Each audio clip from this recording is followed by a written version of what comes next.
ketakutan. Itulah yang dirasakannya saat bertemu sosok ular tak biasa di rumahnya. Ular yang disebutkan tadi bukan ular biasa, tetapi ular siluman yang bahkan mengajak sang pria masuk ke zona gaib. Percaya atau tidak, ular siluman dipercayai ada. Good people, keberadaan ular siluman memang sering terdengar, tapi sulit untuk dibuktikan. Seperti munculnya ular berkepala dua di Bali beberapa tahun silam yang sempat membuat geger masyarakat. Ular berkepala dua yang ditemukan warga di pekarangannya dipercaya bukan ular sembarangan, melainkan penjelmaan ular siluman. Sampai akhirnya keberadaan ular siluman baru bisa dirasakan ketika ada suatu kejadian di mana seseorang yang tengah membangun rumah di sebuah lahan bertemu ular yang kemudian dibunuh rekannya. Ular yang mati lalu dibuang ke sungai dan semua terlihat biasa-biasa saja. Tak ada kejadian apapun yang menghebohkan. Dipikir tak akan terjadi apa-apa yang artinya aman-aman saja.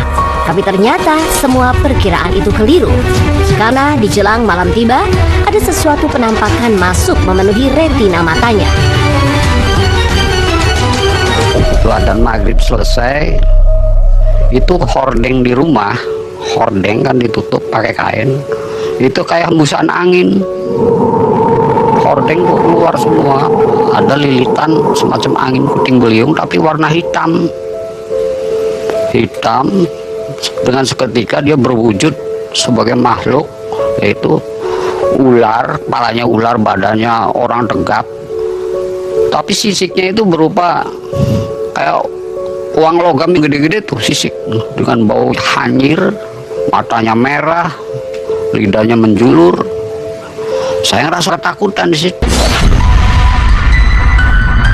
Tanpa bisa berbuat apa-apa, ular siluman mengepung sang pria dan kemudian membawanya ke dunia gaib.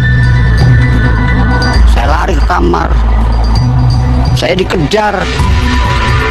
Perasaan saya dia satu, nggak tahu bahwa teman-temannya banyak. Akhirnya saya ditarik.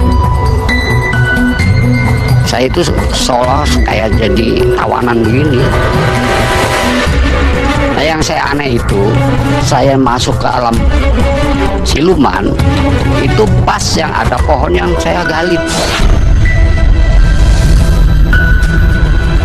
People, kabar ular siluman juga merembet ke berbagai daerah lainnya. Bahkan masyarakat di desa itu mempercayai melihat ular siluman berkepala manusia. Benar tidaknya hal itu biarlah mereka saja yang mempercayainya, karena hal mistis memang sulit untuk dipercaya. Jangan mencoba-coba mengusik tentang kegoiban, apalagi siluman, ular berkepala manusia. Ya, itulah yang terjadi. Ya, kalau misalnya ada spiritual ingin menghancurkan, ya silahkan, tapi masing-masing itu ada konsekuensinya. Jelas ular tersebut akan mengusik kembali.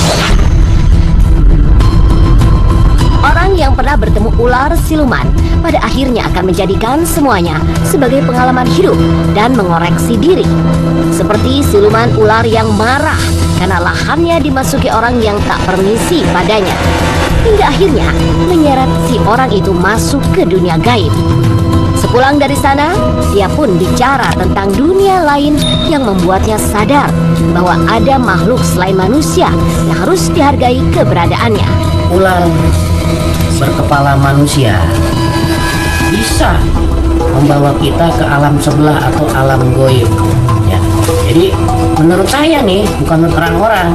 Jadi ular tersebut bisa membawa kita ke alam goib. Karena itu, jangan sembarang main tangkap ular, bisa berbahaya. Banyak ular, sampai beberapa kali banyak orang yang ngambil pawang-pawang ular, ngambil di situ, nggak pernah kena.